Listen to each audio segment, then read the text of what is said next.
I'll go through all of that next week, and just thought I'd let you know. In the meantime, if you're trying to add the task to an inventory sheet and you're having some trouble, Pauline or I are both very happy to work with you one-on-one to make that happen. Okay, so that's just for future.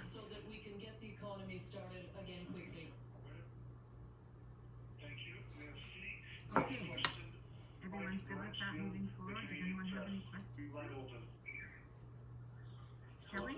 Yes. Yeah. Just to be clear, we need an online record that looks like the inventory sheet where we've put all our tasks and nothing about the students, and then another one that has all the tasks and who has done what. Is that right? I think if you go ahead, Janet. Go ahead. Well, last week the file that I shared with you can have a sheet for all of your students, right? Mm-hmm. So putting your tasks in there and having that on everybody's sheet, it's not necessary that you have another record of your tasks, because they're going to show up on those sheets, right? So the most important thing is to have one sheet for each student with what they've done on it. We thought that was a good way to move forward during this COVID time, and now we're seeing some value in having this as we move forward as well, even when we get back, because we don't know what the future is going to be like, right? Gordana was talking at the beginning about how there could be a second wave, right? And so it just seems very important to have something online as a record. Christine, were you going to say something? Yeah, sorry, I didn't stop, but I just wanted to say that Kelly, I think it's one sheet per skill. Is that right, Janet? So yes. I have one student. I teach reading and writing, so for each student I have 2 sheets, one reading sheet and one writing sheet. So I'm going to list all the reading tasks that they've done with me on that one sheet, and then all the writing tasks on a separate sheet. So it's like a printable sheet that can go into their binder as an inventory. And I may not have, because of my poor organization, I may not have hard copies of all of their tasks, but at least I'll have the inventory sheet that summarizes what they've done during this period. Right, so right now we're talking about using it during this COVID time, right? But when we've done that work, it makes sense then to save it as a record. And then moving forward in September, you know, that I know that'll be the beginning of your year. That's like your inventory sheets that go on the walls in your classrooms, right? But it'll all be recorded there, and each student will have their own sheet. So don't stress about it right now. We shared a bit about it last week, and I'll go through it all again one more time next week. And I think it's fairly easy, and it shouldn't be too onerous. Okay. And if I can just add one thing to what Janet said, it's just to remind everybody, for those people who haven't used Excel a lot, that you will be grouping the sheets all together and typing in every task you give. But then you'll only go to the individual student sheets to mark down, you know, beginning, developing, or completed, and a couple other little things. So you'll end up having a record of all the tasks you've given on every student sheet. You don't have to go into each student sheet and type the task. And some people may think, yes, you already told us that, but I'm just reminding people that.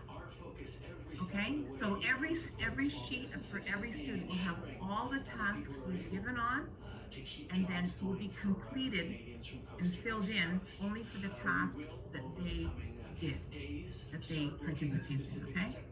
Okay. And does anyone else have any questions about that at all? Or we'll just go on to further?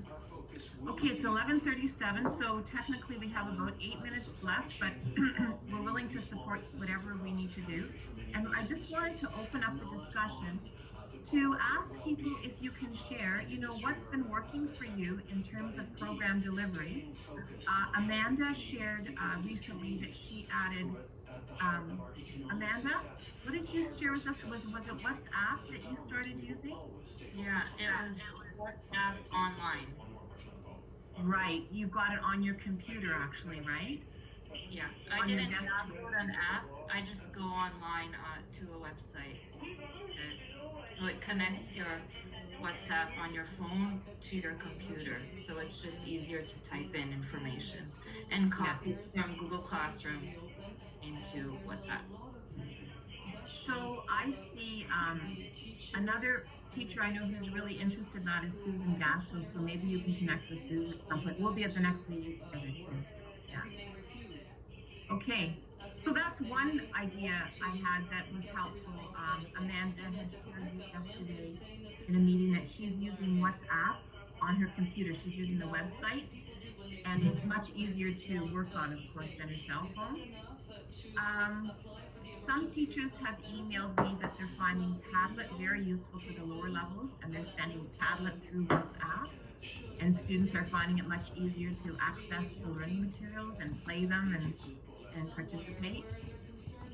I don't know if anyone else has any ideas for what's working. I also know that a lot of teachers have emailed me in the past week or so and made initial connections with students, or second connections where they've tried to connect with them by phone and haven't been able to, and now finally they are able to. So that's really good news too. So just keep trying to contact students.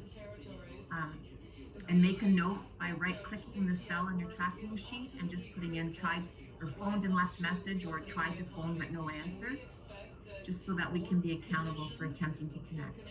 Yeah. And I also have an example of a student that had received a Chromebook, and I was just following up with those students, making sure that they're able to get into them and are using them. And so it looked like this one student hadn't been doing anything. And then when I connected with him, he said, "Oh, I'm doing it. I just didn't know I need to reply." Right? So teacher didn't have any record that he'd been doing his work, but so that's another thing. Just follow up. If there's somebody that looks like they haven't been participating, check in with them, just to be sure they're all catching what you're asking them to do. Thanks.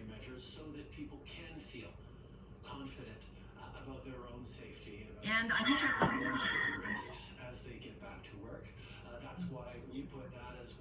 hope everyone's looking at the chat room. I see some interesting comments there that could be of help. Janet, I think when you record, you can send out the chat room too, right? I know you did that before. Yes, it comes out automatically. Yeah. Jackie, did you have a question?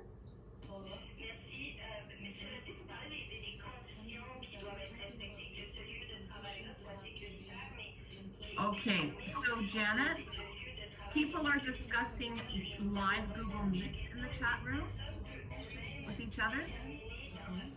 And, you know, the last word so the union has advised teachers to be very conscious of privacy issues. So if you're an Ontario certified teacher, you'll want to make sure that you understand the warnings that they provide in terms of live meeting with students. Some teachers are doing it and others are not comfortable doing it. And that's all the information that I have.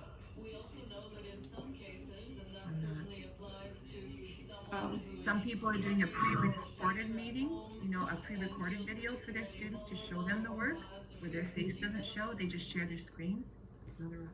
I know my daughter teaches grade 5, I think, and she doesn't do any live. She's not allowed to because of the possibility of different capabilities of all the students. So they don't find it's fair to require that kind of a thing. So she assigns at the beginning of the week and hands it out, but there's no live. I think in our meeting with the managers yesterday, I know students appreciate hearing from you.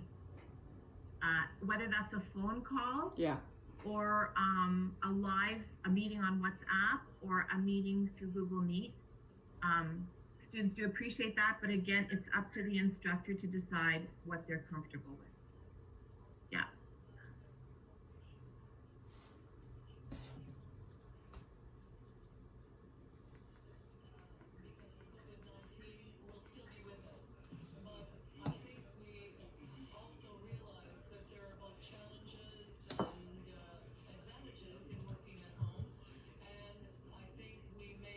talking about Audacity.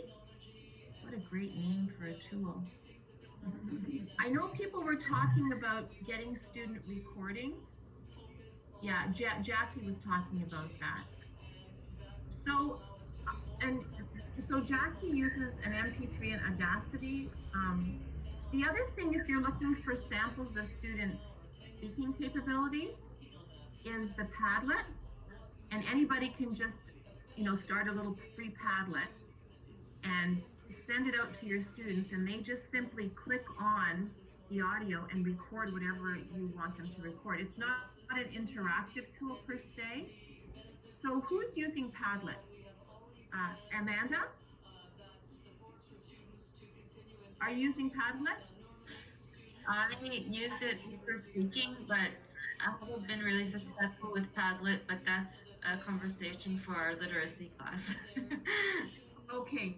I use Padlet. So who's that? Jeannie, I use Padlet. You use Padlet. So my question for you about speaking was this. I had this idea. Padlet makes it really easy for you to put a speaking recording on. Yes, and send it's it. one of the best things, And actually. then I know it's really quite something. So what if you, Lainey, you can tell me if this is possible. Supposing I put on the Padlet, I record the instructions. I could even do a video on Padlet, right? And then I give the students the link, and they're supposed to go in and have a conversation. If one student posts something that says, hi, yesterday I woke up and ate breakfast at 8 o'clock, and then I had lunch at 12, I had dinner at 5, and then I watched some television and I went to bed. Can someone else add an audio onto that so that they kind of have a back and forth?